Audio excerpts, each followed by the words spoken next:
तो आप लोग का स्वागत है फिर से हमारे YouTube channel civil technical Guru by Bheem sir में। ठीक है दोस्तों, आज की जो हेडिंग है, एक कोणीय खंड के लिए शुद्ध क्षेत्रफल। एक बात मैं आपको पहले बता दूं कि एक कोणीय खंड के लिए शुद्ध क्षेत्रफल का एक वीडियो दोस्तों बन चुका है और ये यूट्यूब पे अपडेट भी हो चुका है। ठीक है, गौर करिएगा। एक कोणीय खंड का शुद्ध क्षेत्रफल अगर उसको तनन उपांक के रूप में प्रयोग किया जाता है, ठीक, और उसकी एक टांग रिवेट द्वारा या बेल्ट द्वारा जुड़ी है तो उसका निबल क्षेत्रफल कैसे निकाला जाता है, इसका वीडियो जो है कि बन चुका है और यूट्यूब पे अपडेट हो चुका है, जिस चैनल का नाम है civil technical group by Bheem sir. आप सबसे पहले क्या करिए कि एक कोणीय खंड जिसकी एक टांग रिवेट या बेल्ट द्वारा जुड़ा है उसका जो है कि निबल क्षेत्रफल के बारे में आप जानकारी ले लीजिए वीडियो देखकर आप। ठीक है, और एक चीज़ दोस्तों आपको बता दें कि जो आप वीडियो देख रहे हैं उस वीडियो को शेयर भी करिए अपने दोस्तों से। ठीक है, कि ताकि वो भी देख के और जो एक कोणीय खंड के लिए शुद्ध क्षेत्रफल या निबल क्षेत्रफल या किसी भी सब्जेक्ट के बारे में वो अच्छी तरह से जानकारी ले सके। ठीक है, आज की जो टॉपिक है, एक कोणीय खंड के लिए शुद्ध क्षेत्रफल, ठीक, जिसकी दोनों टांग रिवेट या बेल्ट द्वारा जुड़ा हुआ है। तो मान लीजिए यहाँ पे हम फिलहाल अभी रिवेट लेके चल रहे हैं, जिसकी दोनों टांगे रिवेट द्वारा जुड़ी हो तो उसका शुद्ध क्षेत्रफल कैसे निकाला जाता है ये चीज हम बताएंगे, गौर करिएगा। ठीक है, फिर इसके बाद इसी में हम बताएंगे कि इसी एक कोणीय खंड की दोनों टांगे अगर बेल्ट द्वारा जुड़ी हो तो उसका निबल क्षेत्रफल कैसे निकाला जाएगा। गौर करिए हमारी बात को दोस्तों। ये जो हेडिंग है स्टील के चैप्टर नंबर 3 तनन उपांक से लिया गया है। इसमें बहुत से हेडिंग जो है कि हम बना चुके हैं, उस पर वीडियो भी बन चुका है और उस वीडियो को आप अच्छी तरह से देख लीजिए। ठीक, देखने के बाद ये भी आपका वीडियो बन रहा है, इसको भी आप अच्छी तरह से देखिए और समझिए कि निबल क्षेत्रफल कैसे निकाला जाता है। ठीक है, ओके, तो चलिए चलते हैं। यहाँ पे हम क्या किए हैं कि एक कोणीय खंड बना दिए हैं। एक कोणीय खंड बनूले, देखिए ये फिगर में ये कोणीय खंड हम बना चुके हैं। इस कोणीय खंड की दोनों टांगे, देखिए ये टांग है और ये टांग है, दो टांगे हैं। दोनों टांग को रिवेट द्वारा, देखिए यहाँ पे रिवेट, ये भी रिवेट हम लगा दिए हैं। ठीक है, और दोनों टांगों को रिवेट द्वारा जोड़ दिए हैं किससे, तो गसेट प्लेट के साथ। देखिए यहाँ पे गसेट प्लेट, ये भी आपका गसेट प्लेट है और ये भी आपका गसेट प्लेट है। तो कोणीय खंड के दोनों टांग को रिवेट द्वारा, ठीक है, रिवेट द्वारा गसेट प्लेट के साथ अच्छी तरह से जोड़ दिए हैं। ध्यान दीजिए, ऊपर वाली टांग को L1 और नीचे वाली टांग को L2 से। ठीक है, और इसकी मोटाई को, कोणीय खंड की मोटाई को हम T से प्रदर्शित किए हुए हैं। ठीक, इसी के बारे में दोस्तों हम यहाँ पे लिखे हुए हैं कि माना एक कोणीय खंड, ठीक, L1 into L2 into T है, जिसकी दोनों टांगों को डी रिवेट व्यास द्वारा गसेट प्लेट के साथ जोड़ा गया है। ये चीज आप लिख लीजिएगा, जो फिगर हम बनाए हुए हैं उसी फिगर के बारे में हम लिखे हुए हैं। ठीक है, तो हम क्या करेंगे, उसका शुद्ध क्षेत्रफल निकालेंगे अर्थात निबल क्षेत्रफल निकालेंगे अर्थात ए नेट निकालेंगे। ठीक है, तो चलिए आइए स्टार्ट करते हैं। तो ये चीज आप लिख लीजिए। ठीक, लिख लिए, लिखने के बाद चलिए आगे चलते हैं दोस्तों।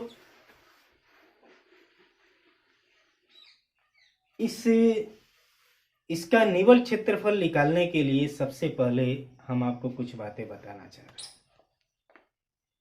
बात यह है कि जब कोणीय खंड को, यहाँ पे हम फिगर बना दे रहे हैं, कोणीय खंड का जो किनारा होता है दोस्तों ये गोलाकार होता है। यहाँ पे हम आयताकार बनाए कि ताकि समझने में बहुत आसानी आपके लिए होगी। ठीक है, तो ये कोणीय खंड हम बना दिए। ये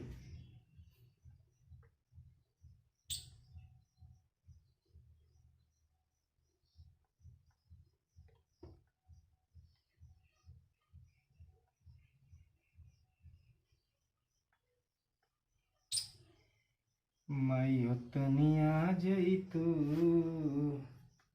नवरातन का माहौल है और गाना बड़ा बज रहा है, माई होतनिया जैतू जियरा जुड़ा जैतू, बहुत से गाने बन चुके हैं माई पर। माई पहले तो शेर पर बैठल रही है ना हो, अब का हो था कि इनके मुर्गों पर बैठा देना सो। कुछ दिन के बाद देखा माई की का चीज पर बैठे हैं सोन, समझे में ना आवत। ठीक है, एक तो गाना पता नहीं कद निकाल निकल ला, ऊपर माई के खटिया पर बैठा दिल कि माई हमारी के यहाँ आई नहीं खटिया पर बैठा नहीं। बतावा जौन तीनों लोग को भार के लेके चलने वाली माई को खटिया पर बैठा दिए, खटिया बतावा टूट ना जाई हो। ठीक है, तो हम लोग के पहले समझा दें, एक बाद एक प्रूफ हम कर दें। ठीक है दोस्तों, जब एक कोणीय खंड को गसेट प्लेट के साथ इसकी दोनों टांगें जोड़ी जाती है और उसमें जब रिवेटिंग किया जाता है तो क्या किया जाता है, तो गौर करिए हमारी बात को। जब भी रिवेटिंग हम करते हैं, एक कोणीय खंड का जब रिवेटिंग करते हैं तो ये विषम पद्धति में अर्थात जिग जाग में करते हैं। विषम पद्धति अर्थात जिग जाग में करते हैं। अगर पहली टांग का रिवेटिंग अगर हम दोस्तों यहाँ किए हैं तो दूसरी टांग का रिवेटिंग दोस्तों यहाँ करेंगे, अर्थात जिग जाग में। एक सीधा में दोस्तों नहीं रखा जाता, एक सीधा में एक हथी ना रखल जाला कि उस सीध में या उस काट में कोणीय खंड का निवल क्षेत्र शुद्ध क्षेत्रफल मिनिमम ना प्राप्त हो, अर्थात इस काट पर ठीक है कोणीय खंड का क्षेत्रफल न्यूनतम न होके, जिससे इस पे आने वाले तनन बल के कारण वो तुरंत फट जाए या ठीक है टूट जाए या तनन में भी फट जाए। इसलिए क्या किया जाता है कि जब एक कोणीय खंड को गसेट प्लेट के साथ दोनों टांगें जोड़ी जाती है तो वो क्या किया जाता है कि उस समय पहली टांग उस समय जो रिवेटिंग की जाती है विषम पद्धति अर्थात जिग जाग में की जाती है, तो पहली टांग में मान लीजिए कि यहाँ लगा हुआ है तो दूसरी टांग में विषम पद्धति के थ्रू यहाँ लगाई जाती है। फिर इसके बाद इसी तरह पहली टांग में यहाँ तो दूसरी टांग में दोस्तों यहाँ लगाई जाती है, यानी विषम पद्धति में लगाई जाती है। तो जब विषम पद्धति में लगाई जाती है तो इतना याद रखिएगा कि एक कोणीय खंड की जब दोनों टांगें ठीक है दोनों टांगें जुड़ी जाती है, रिवेट के द्वारा जोड़ा जाता है, तो उसमें रिवेटिंग जब भी की जाती है तो विषम पद्धति में की जाती है। इतना तो आप समझ गए। अब इसका एनेट कैसे निकाला जाता है ये चीज आप समझिए। एनेट में क्या किया जाता है कि प्लेट ये कोणीय खंड को चपटी प्लेट बना दिया जाता है, अर्थात फ्लैट में बना दिया जाता है। अब फ्लैट में कैसे बनाया जाता है, तो फ्लैट में आसानी से एक हियावा से काट दा, कटले के बाद जो नहीं भाग आवत है ना एक ले जाके हिजक जोड़ता है। क्लियर हो गई। तो फ्लैट में बना दी जाती है। तो देखिए यहाँ पे हम फिगर बना रहे हैं दोस्तों, फिगर एक कैमरा मैन फिगर आवत है ना हो, चल आई फिगर बना देनी ये आई चपटी प्लेट, ठीक है। अब कोणीय खंड के फ्लैट के रूप में बना देती तो देखा हाई पहली पंक्ति है तो हाई पहला टांग का यहाँ, हाई दूसरी पंक्ति है तो दूसरा टांग का रिवेट यहाँ लगा दे चाहिए, ठीक है। इतना हो गिल ना हो ये प्लेट, बात के समझ गिला। आयकर मोटैया तोहार जो ना कि कोणीय खंड का मोटैया यहाँ पट्टी, तो मोटैया तो सिंपल है पूरा ऊपर से लेके नीचे तक मोटाई तो समान हुई, ठीक है। लेकिन अब एक चौड़ाई कितना हो जाए, ठीक। तो चौड़ाई कितना हो जाए, तो चौड़ाई देखा कैसे निकली, तो बड़ा सिंपल सा है। चौड़ाई अगर मान लीजिए कि इसकी चौड़ाई जो है बी हुए तो बी इक्वल टू कैसे निकल बा, इजक से दिखाई देता ना यहाँ तक ले ना दिखाई देता, ठीक है। तो बी कैसे निकल बा, ठीक, बी कैसे निकल बा, बी इक्वल टू कैसे निकल बा, इसकी चौड़ाई बी इक्वल टू कैसे निकालेंगे, तो बी सिंपल सा है कि कैसे निकालेंगे। तो हाई टोटल दूरी तो हर कितना हो ई L1 हुए, हाई दूरी तो हर कितना है L2 हुए, समझे हुआ ना। तो सीधे सीधे क्या करा कि L1 L2 दोनों टांग का लंबाई पहले जोड़ दा, और जोड़ने के बाद मन मोटाई से ये मोटैया ना अधिका होता तो मोटाई घटा देवा तो प्लेट के चौड़ाई मिल जाए ना, ठीक है। तो अब तो समझ गिला ना हो कैसे, यानी बी निकाले के है तो L1 plus L2 minus plate का मोटाई घटा देबा तो बी निकल जाए। ठीक है, क्लियर हो गई। तो चला कि मिटाते ही अब। हाँ, समझ गिला ना, फिगर बना ला लो। एक जना कहता हूँ कि 3D बड़ा बढ़िया बनावत हुआ।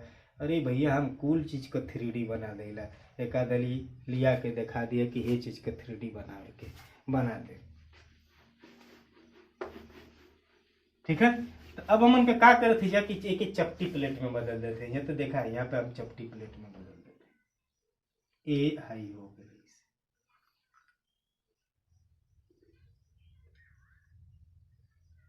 ये मत नोट कर दिया हो कि हम कुल चीज का बना दे।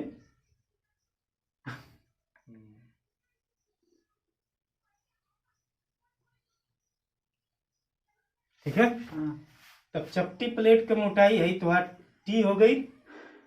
चौड़ैया भी हम बताऊँ नहीं है दोस्तों, चौड़ाई अगर बी है ये, ठीक है, तो ये बी कैसे निकली, L1 प्लस L2 माइनस कितना हो जाए टी। पहली पंक्ति में रिवेट यहाँ करल जाई, तो दूसरी पंक्ति में दूसर का टांग में मल्ला यहाँ करल जाए। अब गौर करिए, अगर मान लीजिए कि इसका विषम पद्धति, अरे विषम पिच P1 दिया हो और गेज दूरी मान ला देले हुए तो हर जी, ठीक है, मान ला गेज दूरी जी देले हुए, तब एक नेट कैसे निकालल जाए, तो बड़ा सिंपल सा है। गौर करिएगा हमारी बात को। जिग जाग चपटी प्लेट यानी फ्लैट प्लेट के लिए, जिग जाग के लिए हम सूत्र बता चुके हैं। ठीक है, जो नहीं जानता है दोस्तों, तो एक चपटी प्लेट यानी फ्लैट के लिए जिग जाग अगर रिवेटिंग की गई है, उसमें जिग जाग के थ्रू यानी विषम पद्धति में रिवेटिंग की गई है, तो उसके लिए सूत्र कैसे या उसका निवल क्षेत्रफल कैसे निकाला जाता है, ठीक है, उसके थ्रू हम यहाँ पे ले रहे हैं। सूत्र क्या होता है बोलिए तो, ए नेट इक्वल टू दोस्तों होता है, ए नेट इक्वल टू कोष्टक में B minus N D plus N1 P1 का square by 4G into T. ठीक है, इस सूत्र से एकर ए नेट निकली। बी का मनवा देखा यहाँ से निकल जाए ना हो। एन का एन रिवेटों की संख्या है, तो देखा प्लेट ऐसे जाके ऐसे फटी। ठीक है, तो ई बारे में हम बता चुके हैं, एक बारे में डिटेल में हम बता चुके हैं दोस्तों। ठीक है, चपटी प्लेट के जिग जाग में हम इसका डिटेल में बता चुके हैं। तो थोड़ा सा डिटेल में अगर आपको जानना है तो आप चपटी प्लेट यानी इसके पीछे हम वीडियो बना चुके हैं कि चपटी प्लेट अगर जिग जाग में रिवेटिंग की गई है तो उसका निवल क्षेत्रफल कैसे निकाला जाता है, इसके बारे में हम बता चुके हैं। थोड़ा सा आप वो वीडियो देख लीजिए तो समझ में आ जाएगा, तो यहाँ भी आपको वही चीज समझ में आ जाएगी। चलिए आइए, तो b की वैल्यू यहाँ से ले लेंगे। ठीक है, L1 plus L2 minus T से। ठीक है, n क्या होता है, रिवेटों की संख्या होती है, यानी ये किस काट से विफल होगा, ऐसे विफल होगा, तो इसमें रिवेट कितने आ जाएंगे आपके 2 आ जाएंगे, तो यहाँ पे 2 लिख लीजिएगा, यानी n इक्वल टू कितना आ जाएगा 2। ठीक है, d क्या है, रिवेट का सकल व्यास है, तो सकल व्यास के भी बारे में हम बार बार बता चुके हैं। ठीक है, ओके, सकल व्यास ले लीजिएगा। n इक्वल टू क्या है, n1 इक्वल टू क्या है, n1 तिरछी रेखाओं की संख्या है, तो यहाँ पे तिरछी रेखा कब होगी, एक ही है ना, तो n1 इक्वल टू 1। ठीक है, P1 क्या है दोस्तों, तो P1 आपका विषम पिच है, विषम पिच है, ये दे ले रही प्रश्न में। ठीक है, अगर ना दे ले रही तो एक मान कैसे निकालल जाई, एक बारे में हम बताते हैं। ठीक है, जी क्या है, जी दोस्तों गेज दूरी है, गेज दूरी है। ठीक है, ये जी गेज दूरी है। अब क्या करेंगे कि इन सबका मान इसमें रख के और इस कोणीय खंड जिसकी दोनों टांगे आबद्ध हो रिवेट के द्वारा, ठीक है, इसके थ्रू आप जो है कि आप निकाल सकते हैं। ठीक है, ओके, क्लियर हो गया ना, तो यूनिट आप ऐसे निकाल सकते हैं। ठीक है, ओके, चलिए इसका एक उदाहरण हम दे रहे हैं। उदाहरण में एक छोटा सा क्वेश्चन लेंगे और क्वेश्चन के थ्रू बताएंगे कि अगर कोणीय खंड की दोनों टांगे किसी गसेट प्लेट के साथ जुड़ी हो तो उसका निव्वल क्षेत्रफल कैसे निकाला जाता है, ये चीज़ हम बताएंगे। फिलहाल आप इतना नोट कर लीजिए। क्लियर हुआ ना? चलिए और करिए हमारी बात को। उदाहरण के रूप में दोस्तों, उदाहरण हम लेके चल रहे हैं। उदाहरण में हम लेके चल रहे हैं, उदाहरण अर्थात एग्जाम्पल। ठीक है, मान लीजिए कि एक कोणीय खंड हम ले लिए, कोणीय खंड। ठीक है, 90 गुणे 60 गुणे 10 mm, यही ले लिए कोणीय खंड 90 गुणे 60 गुणे 10 mm। रिवेट ले लिए, रिवेट का व्यास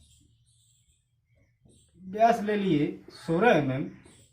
तो बताइए सकल व्यास कितना हो जाएगा? सकल व्यास 17.5। 17.5 समझ रहे ना कैसे आएगा? 16 में ये 1.5 जोड़ दीजिए तो 17.5 आ जाए। ठीक है, 25 से कम रही तो 1.5 जोड़ल जाये, 25 से ज्यादा रही तो 2 जोड़ल जाये। क्लियर हो गया? अब क्या करते हैं कि कोणीय खंड की दोनों टांगे के हमन का जोड़ देते हैं जा। ठीक है, दोनों टांग के जोड़ देते हैं जा। और आगे लिखिए विषम पिच, मान ला विषम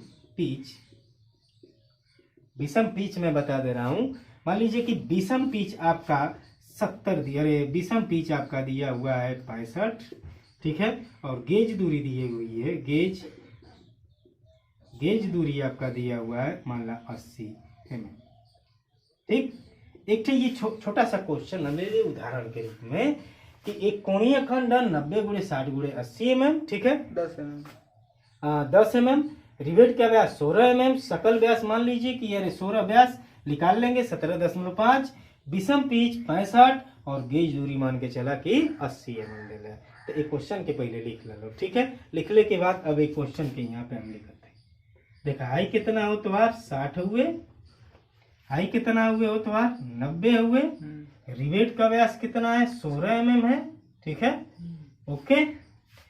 इसको हम हल कर रहे हैं, तो हल करने के लिए सबसे पहले है कि मिटा देते हैं। ठीक है, कोणीय खंड का मोटाई कितना है? मोटाई 10। ठीक है, मोटैया तुहार हो गई 10। अब क्या करते हैं, एक कोणीय खंड के चपटी प्लेट बदल देते हैं। देखा, ये चपटी प्लेट बदल देते हैं, ये ऐसे। ओके, चपटी प्लेट में एक बदल दिए। अब बताओ चपटी प्लेट में बदलब। ठीक है, तो एक चौड़ैया है बी हुए, मान ला बी हुए, तो बी इक्वल टू कितना होता है? बोलिए बी इक्वल टू हम बताएं L1 plus L2 minus T. तो L1 की value 90 plus 60 minus 10 equal to कितना हो जाएगी? हो तो यार 140 mm हो जाएगी। ठीक है, 140 mm हो जाएगी। प्लेट की मोटाई कितनी हो जाएगी? 10 mm। पहली पंक्ति में रिवेटों की संख्या 1 और दूसरी पंक्ति में भी रिवेटों की संख्या 1। ठीक है, तो यहाँ से यहाँ तक का दूरी के विषम पिच बोलल जाला। विषम पिच कितना देले? 65। और ये पिच रेखा है, ये पिच रेखा है, तो यहाँ से यहाँ तक के दूरी के गेज दूरी कितना देले? 80। ठीक है, तो बताइए प्लेट ए यहाँ से यहाँ तक फटी ना, तो तिरछी रेखाओं ये N1 हो गया, तिरछी रेखाओं की संख्या कितनी हो जाएगी? 1 हो जाएगी। तो सवाल में हम N8 दोस्तों निकाल लें। N8 equal to B minus N8 यहाँ पे निकाल लें। N8 इक्वल टू होता है B माइनस ND। ठीक है, प्लस N1 P1 का स्क्वायर बटे में 4G इंटू T।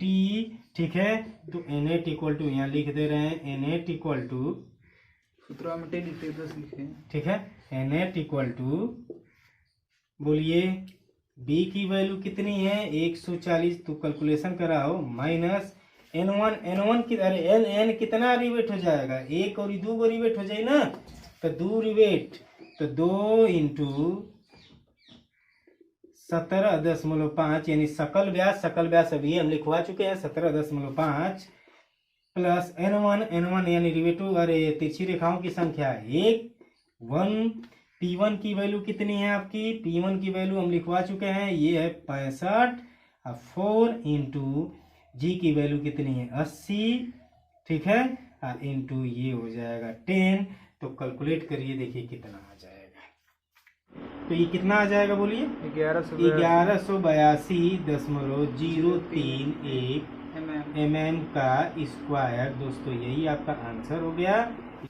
ठीक है, यानी एक कोणीय खंड जिसकी दोनों टांगे बद्ध हो, ठीक है, तो उसको हम पहले चपटी प्लेट में बदल लेंगे, चपटी प्लेट की चौड़ाई निकाल लेंगे, और जब भी रिवेट हम लगाएंगे तो हम बता चुके हैं कि रिवेट विषम पद्धति में लगाई जाएगी। तो विषम पद्धति में ये आपका P1 हो जाएगा और ये दूरी आपकी गेज दूरी हो जाएगी। एक उदाहरण में लिए हैं कि P1 65 है और गेज दूरी कितना लिए हुए हैं 80, कोणीय खंड का माप 90 और 60 और 10 लिए हुए हैं। तो इस तरह B का मान निकाल लेंगे 90 + 60 - 10, ठीक है, और इस तरह आप क्या करेंगे A की वैल्यू निकाल लेंगे। ठीक है, तो दोस्तों आज के लिए इतना, कल फिर मिलेंगे इसी समय इसी वक्त। तब तक के लिए जय हिंद, टाटा, बाय।